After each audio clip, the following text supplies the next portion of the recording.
Last lecture में बच्चे हम लोगों ने कनेक्टेडनेस में कंपोनेंट्स के बारे में स्टार्ट करा था, राइट। मैंने आपको टॉपिक बताया था जिसमें आप इक्विवेलेंस रिलेशन डिफाइन करते हो। अगर किसी भी space x over tau, given a space x over tau, you are defining an equivalence relation by x related to y if there is a connected subspace containing both x and y। तुमने अगर किसी space के ऊपर एक ऐसा relation बना दिया जिसमें तुम अगर दो एलिमेंट्स को कनेक्ट करना चाहते हो तो उनके कॉरेस्पॉन्डिंग एक सबस्पेस, कनेक्टेड सबस्पेस आनी चाहिए, एग्जिस्ट करनी चाहिए, जो उन दोनों एलिमेंट्स को करेगी कंटेन। तो इस रिलेशन को हमने इक्विवेलेंस प्रूव करा था। और जो भी रिलेशन इक्विवेलेंस रिलेशन बनता है वो अपनी स्पेस को पार्टीशंस में डिवाइड कर देता है, पार्टीशनिंग कर देता है। वो पार्टीशंस क्या कहलाते हैं? Equivalence classes. यहाँ पर जो इक्विवेलेंस क्लासेस हैं उनका नाम क्या है? कंपोनेंट्स। उनका नाम क्या है? कंपोनेंट्स। इसी कंपोनेंट के कॉरेस्पॉन्डिंग हम लोग जो थ्योरम प्रूव करेंगे वो यही करेंगे कि कंपोनेंट्स जिनको तुम बोल रहे हो वो बेसिकली और कुछ नहीं बल्कि क्या है? पार्टीशन। मतलब you are suppose to prove that components of X are connected disjoint subspace of x whose union is x such that each non-empty connected subspace of x intersects with only one of them। मतलब अगर तुम्हारे पास ये कोई space पड़ी है, if you are having a space x और इनकी बच्चे पार्टीशनिंग हो गई है और आपने हर पार्टीशन को यहाँ पर कंपोनेंट बोला है, तुमने हर पार्टीशन को क्या बोला है? कंपोनेंट। तो ये सारे के सारे कंपोनेंट्स कनेक्टेड होने चाहिए। मतलब अगर ये पहला कंपोनेंट है तो ये कनेक्टेड है, मतलब इसका सेपरेशन नहीं तुम कर सकते। ये कंपोनेंट और ये कंपोनेंट आपस में डिसजॉइंट, और इन सबको मिलाकर तुम्हारे पास x बनना चाहिए। such that each non-empty connected subspace of x intersect with only one of them। मतलब अगर कोई यहाँ पर कनेक्टेड सबस्पेस है इस x की तो वो इस तरह से लाए नहीं कर सकती, वो या तो इस कंपोनेंट में होगी या इस कंपोनेंट में होगी। ठीक है, मतलब अगर आपने कोई स्पेस को इस तरह से प्लेस कर दिया तो it will intersect two components, this is not possible. ये चीजें हमने यहाँ पर क्या करनी है? प्रूव करनी है। तो बच्चे सिंपल सी बात है, जो रिलेशन तुमने डिफाइन करा है उस रिलेशन के चलते इक्विवेलेंस क्लासेस तो बनी रहेंगे, और इक्विवेलेंस क्लासेस के डेफिनेशन के अकॉर्डिंग वो क्लासेस डिसजॉइंट भी होती हैं और उनका यूनियन एक्स के बराबर भी होता है। तो तुम्हें सिर्फ ये प्रूव करना है कि तुम्हारी कंपोनेंट कनेक्टेड है और उनको इंटरसेक्ट सिर्फ एक ही कनेक्टेड सबस्पेस करता है। ठीक है, तो हमारा एक पार्ट तो इसमें ऑलरेडी डन है प्रूफ में। तो आप ऊपर क्या लिखोगे? being equivalence classes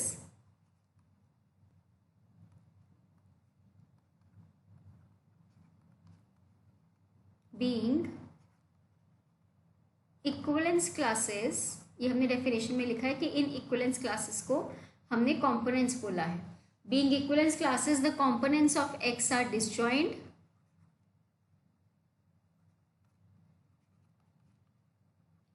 the components of x are disjoint and their union equals x and their union equals x। ये हमारा पहला दो पॉइंट तो हमारी प्रूव हो गए। अब हमने सिर्फ ये शो करना है कि हर नॉन एम्प्टी कनेक्टेड सबस्पेस एक ही कंपोनेंट को इंटरसेक्ट करता है। सेकेंड, आपको ये प्रूव करना है कि कंपोनेंट्स कनेक्टेड हैं। ठीक है, now to prove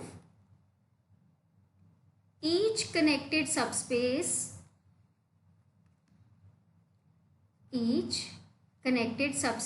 of x intersects with only one of the components,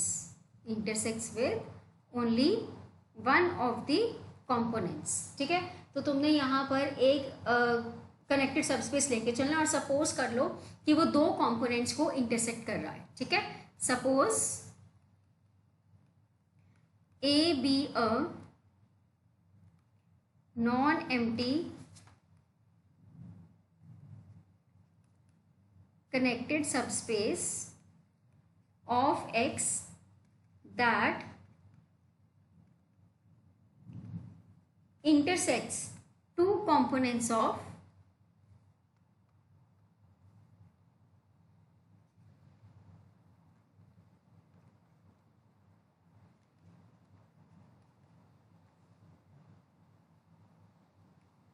at points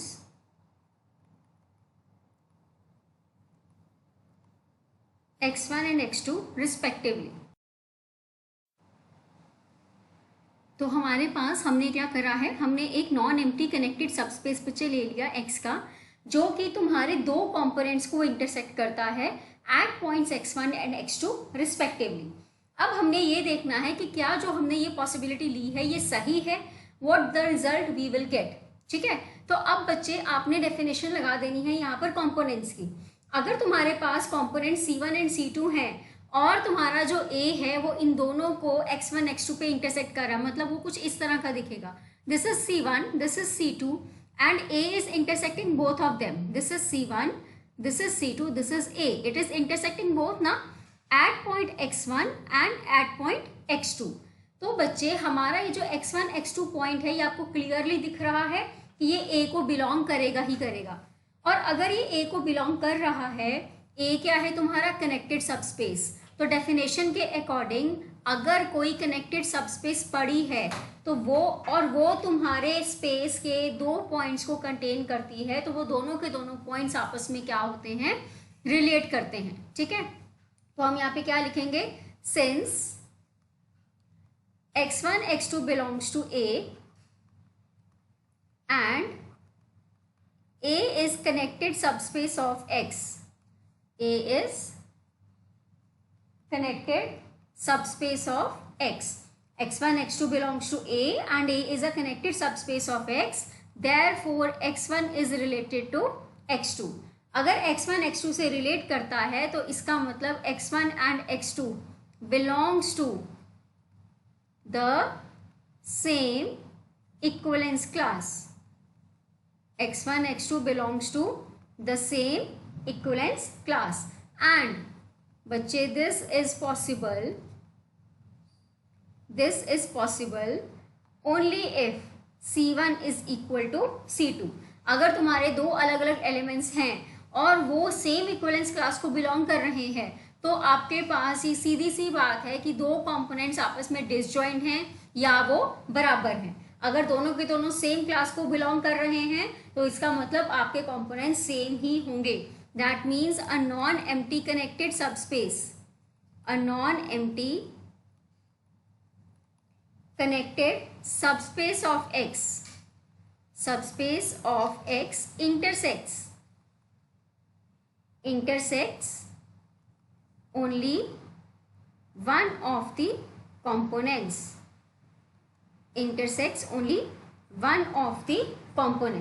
ठीक है, ये हमारा अगला पॉइंट प्रूव हो गया। नाउ क्या रह गया प्रूव करना, now to prove that the components are connected, तुम्हारे कंपोनेंट्स में सेपरेशन नहीं आ सकती। ठीक है जी। अब कंपोनेंट्स को कनेक्टेड प्रूव करना है तो उसने बोला है let us take some component, let C be a component of X, let C be a component of X। अगर हमारे पास C एक कंपोनेंट है तो उसमें कोई ना कोई पॉइंट होगा। Let us take a point, choose a point x0 of C, therefore अगर C में और कोई भी पॉइंट है तो उसके लिए हमारे पास x0 जो है वो इस x से क्या करेगा, इक्विवेलेंट होगा। अगर x0 x के इक्विवेलेंट है तो डेफिनेशन क्या बोलती है, there exists a connected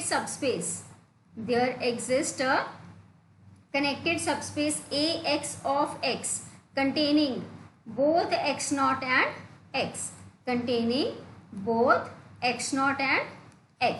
हमारे पास डेफिनेशन के अकॉर्डिंग, इक्विवेलेंट रिलेशन के डेफिनेशन के अकॉर्डिंग अगर कोई भी दो एलिमेंट इक्विवेलेंट हैं, रिलेट करते हैं तो एक कनेक्टेड सबस्पेस पक्का एग्जिस्ट करेगी जो दोनों के दोनों एलिमेंट्स को क्या करती है, कंटेन करती है।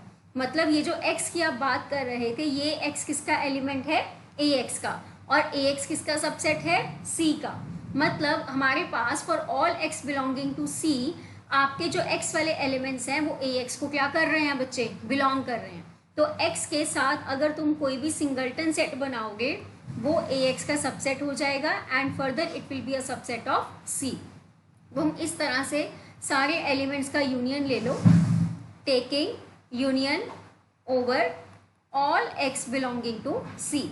We have union of all the singleton set x for x belonging to C. This will be contained in union of Ax for x belonging to C, which is further contained in union of all the elements of C.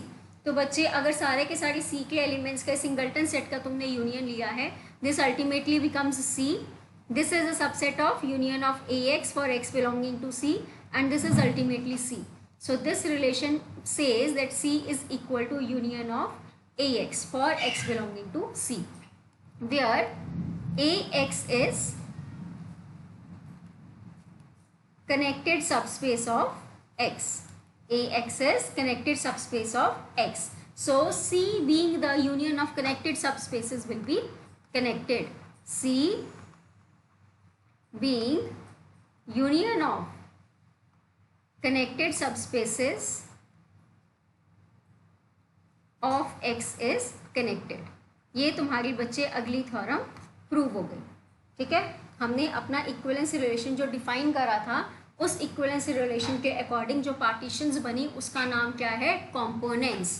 ठीक है, वो component क्या बोलता है कि अगर उसमें कोई एलिमेंट पड़ा है तो आपने अगर उन एलिमेंट्स को रिलेट करा है, कोई एलिमेंट अगर आपस में रिलेट कर रहे हैं, दैट मीन्स आपकी स्पेस का एक कनेक्टेड सब स्पेस एग्जिस्ट करेगा जो उन दोनों ही एलिमेंट्स को क्या करेगा? कंटेन. जो उन दोनों एलिमेंट्स को बच्चे क्या करेगा? Contain. So this is the definition of components, and every component is a connected disjoint subspace of X, whose union ultimately becomes your space X. Now moving on, next definition है बच्चे हमारे पास path components की. जैसे हमने components पढ़े हैं, components के बाद हमारे पास क्या है? Path components. तो अगर हमारे कंपोनेंट्स वर्ड के साथ पाथ वर्ड लग गया है, मतलब तुम्हें अपने एलिमेंट्स के बीच में क्या ड्रॉ करना है? एक पाथ ड्रॉ करना है. और पाथ ड्रॉ कैसे करते हैं? उन दोनों एलिमेंट्स के कॉरस्पॉन्डिंग, उस स्पेस के कॉरस्पॉन्डिंग तुमने एक कंटिन्यूअस फंक्शन ड्रॉ करके दिखाना है. ठीक है, वो बोलता है define an equivalence relation on X by. अगर दो एलिमेंट्स को बच्चे तुमने रिलेट करा है तो वो तभी रिलेट होंगे if there is a path in X from X to Y. If there is a path in x from x to y, and this relation we will prove that it is an equivalence relation.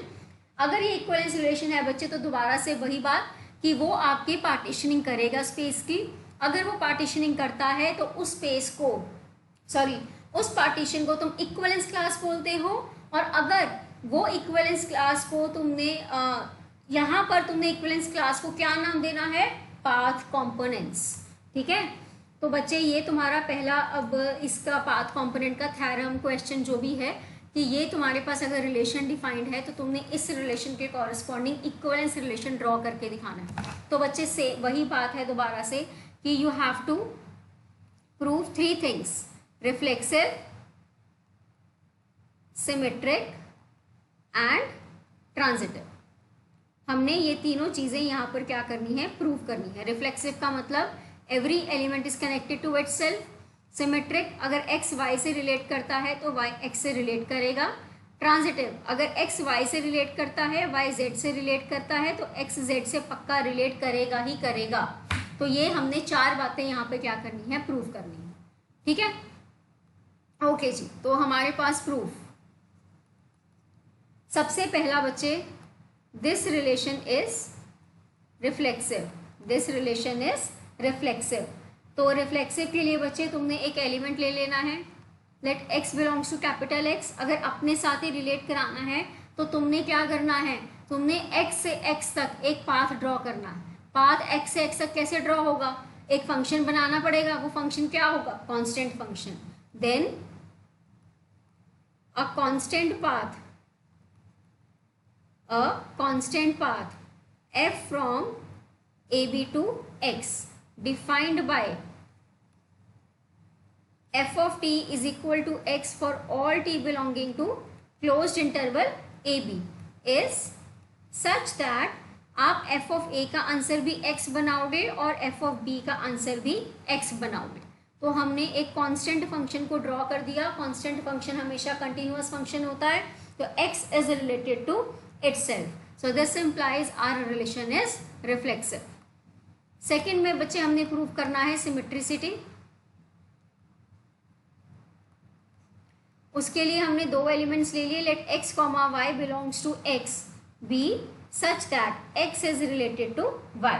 आपने y को x से relate करके दिखाना है बच्चे। अगर x y से relate कर रहा है तो इसका मतलब there exist a path f from कोई ना कोई क्लोज इंटरवल 0 1 से x तक एक मैप पक्का एग्जिस्ट करेगा सच दैट f ऑफ 0 की वैल्यू 1 है, सॉरी x है, और f ऑफ 1 की वैल्यू y है। ये तो ऑटोमेटिक हो गया। अब तुमने क्या करना है, y को x से रिलेट करना है। मतलब तुमने अपना एक फंक्शन ड्रॉ करना है 0 1 से x तक सच दैट g ऑफ 0 की वैल्यू y आए एंड g ऑफ 1 की वैल्यू x आए। तुमने इस तरह से इनवर्स फंक्शन, यहाँ पर कोई रिवर्स फंक्शन ड्रॉ करके दिखाना है। तो let us define a function. तुमने फंक्शन सोचना है बच्चे यहाँ पर कि तुम अपने g को f से कैसे रिलेट करो कि तुम्हारा g ऑफ 0 का आंसर y आ जाए। मतलब g ऑफ 0 किसके बराबर आ जाए, f ऑफ 1 के, और g ऑफ 1 किसके बराबर आए, f ऑफ 0 के। Let us define a function g from 0 1 to x by, हमने कैसे डिफाइन करा, g of t is equal to f of 1 minus t for all t belonging to close interval 0 1। तो यहाँ पर देखो बच्चे, अब g ऑफ 0 की वैल्यू जब पुट करोगे तो आंसर आएगा f of 1 which is y, and g of 1 जब पुट करोगे तो आंसर आएगा f of 0 which is x। तो बच्चे आपके पास एक पाथ एग्जिस्ट कर गया such that g of 0 is y and g of 1 is x। तो पक्की बात है तुम्हारा y x से रिलेट कर गया। Now third, transitive.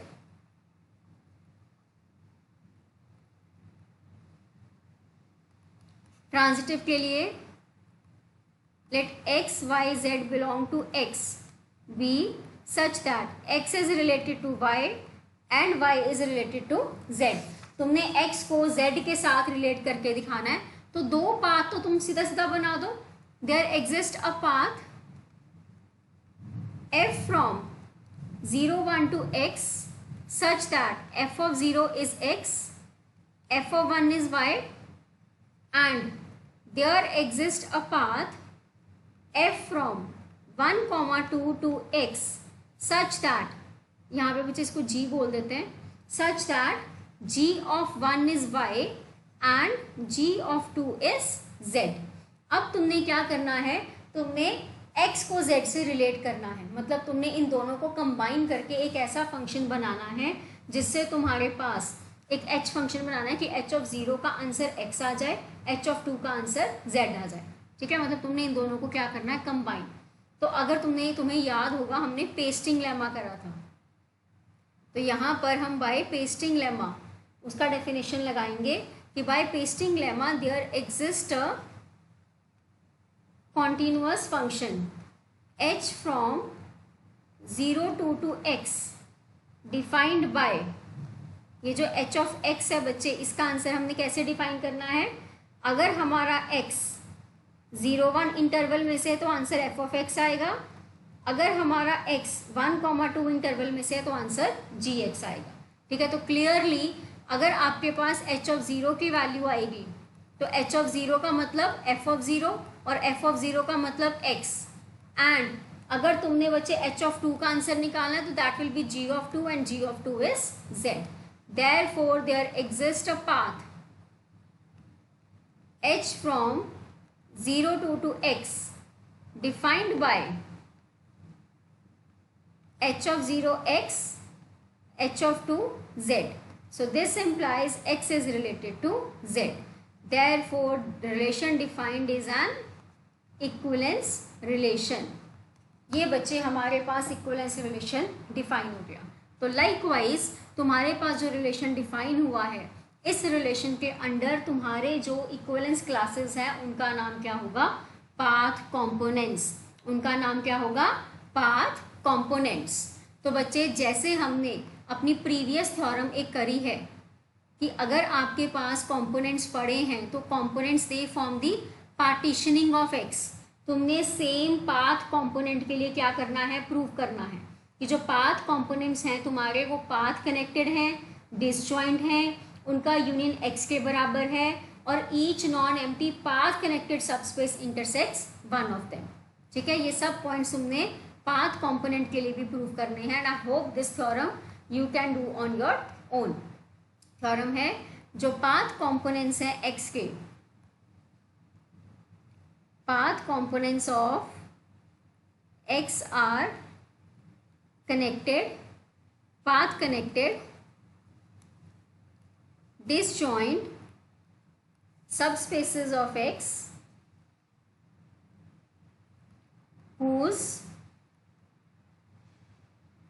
union is x such that each non-empty path connected subspace of x, each non-empty path connected subspace of x intersects only one of them। ये बच्चे बिल्कुल सेम प्रूफ जैसे हमने करा था पिछली थ्योरम में, वैसे आपने ट्राई करना है। ठीक है, this is for you people to do on your own. ठीक है बच्चे, हम एक थ्योरम इसकी और करते हैं, then we will wind up with the topic components and path components and then move on to the next topic. तो हमारे पास थ्योरम है, let x be a topological space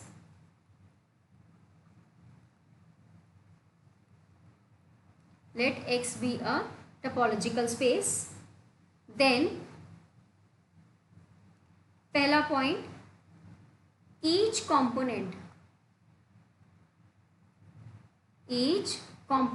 of x is closed। हमने prove करना है पहला कि each component of x is closed।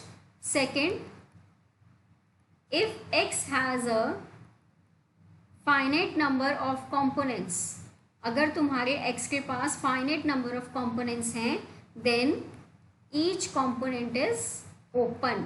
सिर्फ फाइनाइट के केस में है, अदरवाइज नहीं। Each component is open. तो बच्चे क्लोज प्रूफ करना है। क्लोज प्रूफ करने का मतलब c equal to c bar proof कर देंगे आप, तो आपके पास थ्योरम प्रूफ हो जाएगी। तो बहुत सिंपल सा प्रूफ है, स्टार्ट करते हैं। Let c be a component of x such that, कोई एलिमेंट ले लो x नॉट जो c को बिलोंग कर रहा है। तो बच्चे सीधी सी बात है, then for all x belonging to c x not is related to x। तो अगर x नॉट x से रिलेट करता है तो पक्की बात है there exist a connected subspace. ये इतनी तो डेफिनेशन ही हो जाएगी, ये तो डेफिनेशन ही है जो हमने लगानी है। There exist a connected subspace a of x containing both x naught and x such that a is contained in c, such that a is contained in c। तो अब तुमने ये देखना है कि बच्चे तुम्हारा c क्लोज्ड है कि नहीं, मतलब c बार के बराबर आता है कि नहीं आता। अब आपको ये पता है ना कि जो c कंपोनेंट है वो कनेक्टेड होता है, हम प्रूफ कर चुके हैं। अगर c कनेक्टेड है तो c बार भी एक कनेक्टेड सबस्पेस है जो x नॉट और x को क्या करता है, कंटेन। c हम ऑलरेडी प्रूव कर चुके हैं कि वो एक कनेक्टेड कंपोनेंट होता है, लेकिन हमें भी ये पता है कि अगर c कनेक्टेड है तो c बार भी कनेक्टेड होगा ही होगा, जो x नॉट और x को क्या करेगा, कंटेन करेगा। ठीक है, तो हम यहाँ पे क्या लिख सकते हैं, now c being component of x is a connected subspace of x, so c bar is also a connected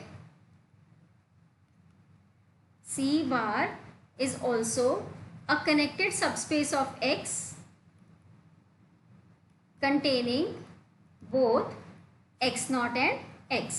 तो यहाँ से क्या बनता है कि c बार c का सबसेट है, बट c तो हमेशा c बार का सबसेट ही होता है। तो c और c दोनों क्या हो गए, c और c बार क्या हो गए, equal. This implies c is closed, this implies c is closed. तो यहाँ पर तुम्हारा पहला पार्ट प्रूव हो गया। कि तुमने अपने कंपोनेंट को क्लोज्ड अगर प्रूव करना है तो ये सीधा सा रिजल्ट है बच्चे, ठीक है। नेक्स्ट पार्ट में वो कहता है कि तुमने फाइनाइट नंबर ऑफ कंपोनेंट्स लेने हैं, तो let us take finite number of n components, let C1 C2 Cn be n components of x। तो आपको ये प्रूव करना है कि अगर उसके पास फाइनाइट नंबर ऑफ कंपोनेंट्स होते हैं तो हर कंपोनेंट क्लोज्ड होगा, ओपन होगा, सॉरी, हर कंपोनेंट ओपन होगा। अब हमने बेसिकली एक तरह से ऊपर ये प्रूव करा है ना कि अगर तुम्हारे पास कोई कंपोनेंट है तो वो क्लोज्ड होगा, तो मुझे उसका एक तरह से क्या करना है, इसमें कंपोनेंट का कॉम्प्लीमेंट लेकर दिखाना है कि वो क्लोज्ड आए, ताकि हमारे पास गिवन कंपोनेंट ओपन बन जाए। तो बच्चे अगर C1 C2 Cn ही इसके कंपोनेंट्स हैं तो सीधी सी बात है कि जो x है वो इन सब के यूनियन में लिखा जाएगा, Ci is equal to 1 to n। अब इनमें से कोई एक कंपोनेंट को कंसिडर कर लेते हैं। Now let us consider Cj for j lying between 1 to n। और इस Cj कॉम्प्लीमेंट की बात अगर तुम करोगे तो वो किसके बराबर आ जाएगा, it will be equal to union of Ci for i equal to 1 to n, i not equal to j, ठीक है। ये जो Cj कॉम्प्लीमेंट है ये तुम्हारा इन सबके यूनियन के बराबर हो गया। और मैंने ये प्रूव करा था कि जितने भी तुम्हारे कंपोनेंट्स होते हैं, जितने भी तुम्हारे कंपोनेंट्स हैं वो सब क्या होते हैं, क्लोज्ड। तो हम नेक्स्ट लाइन में क्या लिख सकते हैं, since C1 C2 Cj-1 Cj+1 Cn are closed, ठीक है। तो union of close sets is also closed, therefore union of Ci i is equal to 1 to n, i not equal to j is closed. अगर ये union closed है तो Cj complement भी क्या हो गया, क्लोज्ड हो गया। अगर Cj कॉम्प्लीमेंट क्लोज्ड है तो Cj is open for j line between 1 to n, for j line between 1 to n। तो यहाँ पर तुम्हारे पास अगर फाइनाइट नंबर ऑफ कंपोनेंट्स की बात होगी तो आपके पास ईच कंपोनेंट क्या हो गया, ओपन हो गया, ठीक है। यहाँ पर हमारे पास हर कंपोनेंट को हमने क्या प्रूव कर दिया बच्चे, ओपन। और इसके साथ ही हमारे पास जनरल रिमार्क में मैंने आपको बोला था ना, फाइनाइट वर्ड पे ध्यान देना है। In general components may not be open, components may not be open. हमने नॉर्मली तो यही प्रूव करा ना कि कंपोनेंट्स क्लोज्ड होते हैं, पर अगर तुम्हारे पास फाइनाइट नंबर ऑफ कंपोनेंट्स हैं तो वो पक्का क्या होंगे, ओपन होंगे, ठीक है।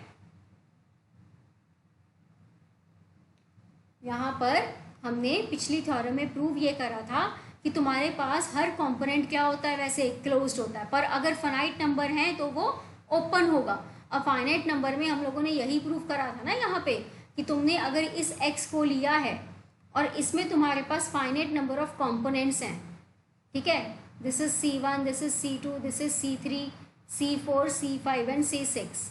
तो बच्चे अगर तुम यहाँ पर एक तरह से कोई एक Cj की बात करो, ये C3 की बात करो, तो C3 के बाद ये जितना भी ये कॉम्प्लीमेंट है, ये C3 का कॉम्प्लीमेंट हो गया।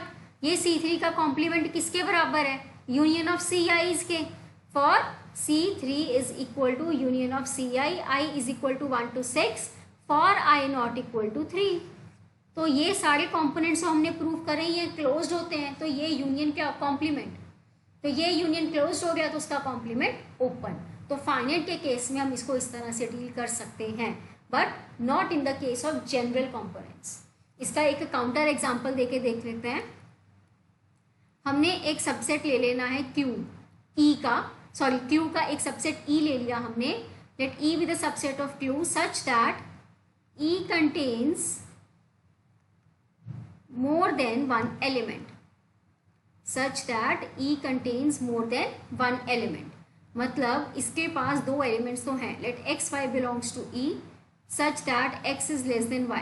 हम रियल लाइन पे हैं तो ऑब्वियसली हमने एलिमेंट्स को कंसिडर करना है, और ऊपर से ये रैशनल नंबर्स का सबसेट है, तो अगर x y से छोटा है तो पक्की बात है there exist an irrational number z such that it lies between these two rational numbers। ठीक है, ये तुम्हारे पास x है, ये तुम्हारे पास z है, ये तुम्हारे पास y है।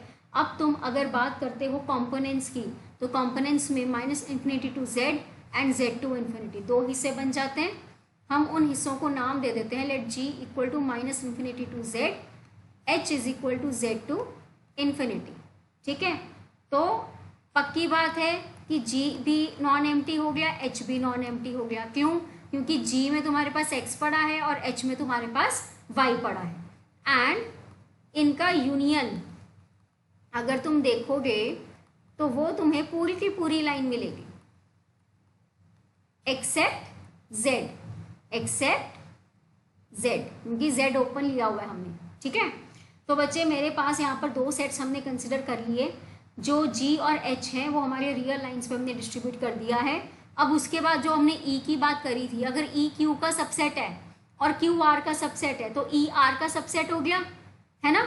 हमने यहाँ पर क्या करा, since e is a subset of q and q is a subset of r, therefore e is a subset of r and g h r open in r। जो g और h सेट्स हमने बनाए थे वो r में open बनाए थे, और ये r है बच्चे, e उसका सबस्पेस हो गया। तो यहाँ पर अगर कोई g ओपन है तो हमारे पास उसके सबस्पेस में कौन ओपन होगा, g intersection e and h intersection e। G and H are open in R, therefore G intersection E, H intersection E are open in E by subspace topology, by subspace topology। तो ये मेरे पास open हो गया। Also G intersection E, H intersection E non empty है, ये तो हमें पता ही है, क्योंकि G और E में और H में हमारे पास एलिमेंट्स पड़े ही पड़े हैं। हमने ये बनाया था ना बच्चे, X, Z एंड Y। इतना हिस्सा तुम्हारे पास G था, इतना हिस्सा तुम्हारे पास H है। ठीक है, और E तुम्हारे पास क्या है, E में तुम्हारे पास ऑलरेडी X और Y पड़े हैं। तो G इंटरसेक्शन E में X आ रहा है और H इंटरसेक्शन E में भी Y आ रहा है। ठीक है जी, तो हमारे पास हम देखते हैं कि इनका इंटरसेक्शन और यूनियन क्या बन रहा है। G intersection E intersection H intersection E will be equal to G intersection H intersection E.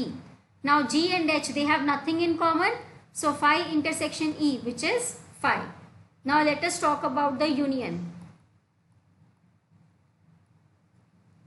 So this is equal to G union H intersection E. Now G union H is the whole real line except Z and you have to intersect it with E। तो इसका intersection E के साथ क्या आ जाएगा, E आ जाएगा। मतलब हमने E का बेसिकली क्या करा, सेपरेशन बनाकर दिखा दिया। This implies G intersection E, H intersection E forms the separation of E, forms the separation of E। मतलब E इज नॉट कनेक्टेड। क्या मतलब हो गया कि E इज नॉट कनेक्टेड। अगर E कनेक्टेड नहीं है तो E can not be the component. अगर E कनेक्टेड नहीं है तो E कॉम्पोनेंट नहीं हो सकता। अगर E कॉम्पोनेंट नहीं है, इसका मतलब Q का जो मैंने सबसेट लिया था जिसमें एक से ज़्यादा एलिमेंट हैं वो एग्जिस्ट नहीं करते। मतलब singleton sets are the only components, singleton sets are the only components of the space Q, are the only components of Q, या फिर कह लो are the only connect as singleton sets are the connected subspaces of Q, are connected subspaces of Q। ठीक है, तो singleton sets की बात कर दी। इसका मतलब Q has infinite number of components, Q has infinite number of components. ठीक है, और अगर Q के पास इनफाइनाइट नंबर ऑफ कंपोनेंट्स हैं, also for all x belonging to Q, जो सिंगलटन सेट X है वो कभी भी G इंटरसेक्शन Q के बराबर नहीं हो सकता, where G is open in R। हम अगर अपने कनेक्टेड सबस्पेसेस की बात कर रहे हैं और हमें अपने कनेक्टेड सबस्पेस को ओपन बोलना है तो ओपन बोलने के लिए तो बच्चे उसको सबस्पेस टोपोलॉजी की डेफिनेशन को सॉल्व करना पड़ेगा। मतलब अगर तुम्हारे रियल्स में जी ओपन था तो क्यू में कौन ओपन होगा, जी इंटरसेक्शन क्यू। और हमने ये बोल दिया कि क्यू में कनेक्टेड सबस्पेस सिर्फ सिंगल्टन सेट है, तो ये सिंगल्टन सेट और जी इंटरसेक्शन क्यू कभी भी बराबर नहीं हो सकते। मतलब सिंगल्टन सेट्स कभी भी तुम्हारे क्यू में ओपन नहीं हो सकते। इसका मतलब none of the components of Q is open in क्यू। तो हमारे पास ये रिजल्ट यहाँ पर क्या हो गया बच्चे, प्रूव हो गया। ठीक है, तो ये तुमने रिजल्ट्स को ध्यान रखना है कि इन जनरल में कंपोनेंट्स ओपन नहीं हो सकते। हमने क्या करा है, हमने अपने रैशनल नंबर्स वाला जो स्पेस लिया उसमें मैंने उसका एक सबसेट ही ऐसा ले लिया जिसमें एक से ज़्यादा एलिमेंट है, और मैंने ये प्रूव कर दिया कि अगर तुम एक ऐसा सबसेट लोगे जिसमें एक से ज़्यादा एलिमेंट है वो कभी भी कनेक्टेड नहीं होगा। मतलब अगर तुमने क्यू में कोई कनेक्टेड स्पेस ढूंढनी है वो सिंगल्टन सेट वाली होगी, और सिंगल्टन सेट कभी भी ओपन नहीं हो सकता। तो component is not open in Q. This proves a result for open components. ठीक है, so this is all about the components, path components. बच्चे ये वाला टॉपिक आप अच्छे से रिवाइज कर लीजिएगा। नेक्स्ट टॉपिक हम लोग करेंगे locally connected and locally path connected. हमारे पास जो टॉपिक रह गया है लोकली कनेक्टेड और लोकली पाथ कनेक्टेड का, and then we will have a relation between component and path component. ठीक है बच्चे, टिल देन इसको रिवाइज कर लो। कोई भी प्रॉब्लम होगी तो आप मुझसे पूछ सकते हो। Thank you.